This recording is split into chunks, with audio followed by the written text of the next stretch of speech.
Ceci est une vidéo qui va vous montrer comment utiliser au mieux l'outil Padlet, un outil qui vous permettra de travailler l'anglais sous une autre forme. Comme vous pouvez voir, vous avez aussi le titre Collège Saint-Jean-Baptiste de la Salle et le cycle 4, puisque c'est adressé à tous les élèves de 5e, 4e et 3e. C'est aussi ma façon de vous faire peut-être faire des activités différemment et apprendre l'anglais différemment. Vous pouvez constater que vous avez plusieurs colonnes qui correspondent à des catégories différentes.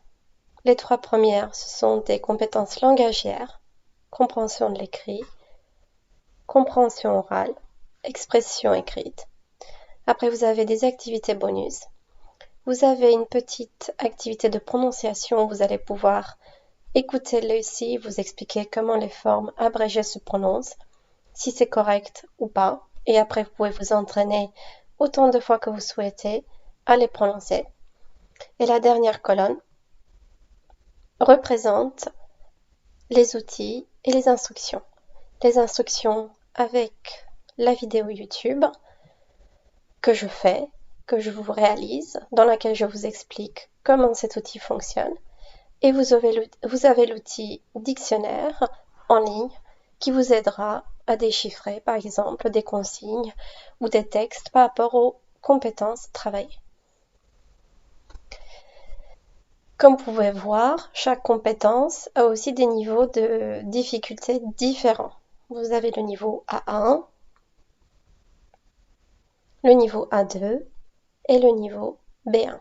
Vous voyez bien que chaque niveau est représenté par une différente couleur. Et cette couleur-là est reportée pour chaque compétence. Vous pouvez aussi constater qu'en dessous de chaque niveau, j'ai aussi ce que j'appelle le feedback pour le niveau A1, de même pour le niveau A2 et de même pour le niveau B1. C'est juste un retour, c'est une fiche navette que vous allez remplir, mais je vous expliquerai plus tard à quoi elle vous sert et qu'est-ce que vous devez faire. Si je veux travailler la compréhension de l'oral, je vais commencer par le niveau A1, mais à vous de choisir le niveau de difficulté que vous souhaitez. Vous allez cliquer dessus et une nouvelle page s'ouvre. Dans cette page-là, vous avez des instructions que vous êtes censé de lire, qui sont en anglais. Ensuite, vous avez la préparation avant l'écoute, puis vous avez l'audio, et ensuite des activités qui sont basées sur l'audio. Vous allez cliquer sur Preparation, première étape. Et donc là, c'est une activité sur le choix multiple, où il faut que je choisisse 4 éléments. D'accord? Une fois que j'aurai choisi 4 éléments, là, je vais n'en faire qu'une seule. Je clique sur Finish. On va me demander si je suis sûre d'avoir fini. Et là, j'ai eu une bonne réponse sur 4, puisque je n'ai répondu qu'à une seule. Si je veux regarder et voir quelles sont les bonnes réponses attendues, je clique sur Show Answers. Et si j'ai oublié le feedback, je le remonte. Pourquoi il est important ce feedback? Puisque vous allez vous munir d'une feuille et d'un crayon. Vous allez marquer le mot Preparation et votre score 1 sur 4. Vous allez faire votre audio que vous pouvez écouter autant de fois que vous souhaitez. Et une fois que vous vous sentez prêt ou prête, vous allez pouvoir cliquer sur la première activité. Encore une fois, c'est un choix multiple. Je sais que j'aurai 4 questions auxquelles je dois répondre. D'accord? Et pour aller à la suivante, je clique sur la flèche. Et vous cliquez à chaque fois sur la réponse que vous pensez être bonne par rapport à l'écoute. Quand vous vous sentez prêt et que vous avez fini, vous cliquez sur Finish. Là, encore une fois, on me demande si je suis sûre d'avoir fini. Et encore une fois, j'ai un total de 1 sur 4 bonnes réponses que je vais pouvoir marquer sur la feuille en marquant bien Check your understanding multiple choice. Mon score était de une bonne réponse sur 4.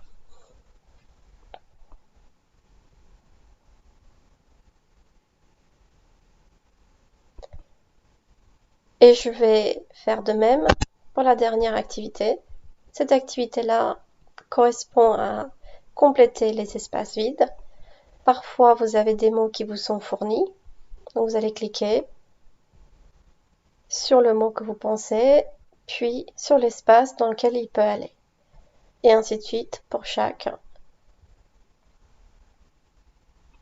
espace vide. Quand vous pensez avoir fini, vous cliquez sur Finish. Encore une fois, on me demande si je suis sûre d'avoir fini.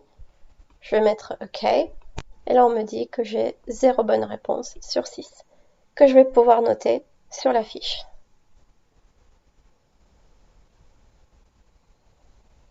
Je retourne sur le site Padlet. Et donc, je sais que j'avais fait cette activité-là. Je vais tout de suite répondre au questionnaire Feedback Level A1. Je vais l'ouvrir dans une nouvelle fenêtre. Et le questionnaire Google Forms apparaît. Ici, je vais devoir fournir mon prénom, mon nom, mais uniquement la première lettre, la classe, ainsi que le score que j'avais noté préalablement sur la feuille. Donc là, j'avais 0 sur 4 et 0 sur 4, et j'envoie. Et cela arrivera tout simplement dans mes fichiers à moi, et cela va me permettre tout simplement de constater quels étaient vos problèmes, pouvoir vous contacter si besoin, et avoir un retour différent par rapport à vos activités. Je ferme ici. Encore une fois, ici, vous pouvez vous entraîner avec la prononciation. La prochaine activité par rapport à une page Padlet vous donnera l'occasion de travailler sur une autre prononciation ou sur une autre activité de prononciation. Et les activités bonus, ici vous avez une petite vidéo avec encore une fois des activités dessus. Et ici vous avez des petits jeux qui sont en lien avec le lexique, tout simplement. J'espère avoir pu répondre à des éventuelles questions. J'espère avoir pu vous montrer un peu comment cet outil fonctionne. Il est simple, il est intuitif et je pourrais dire aussi qu'il est assez ludique. Bon courage à vous et à vos claviers.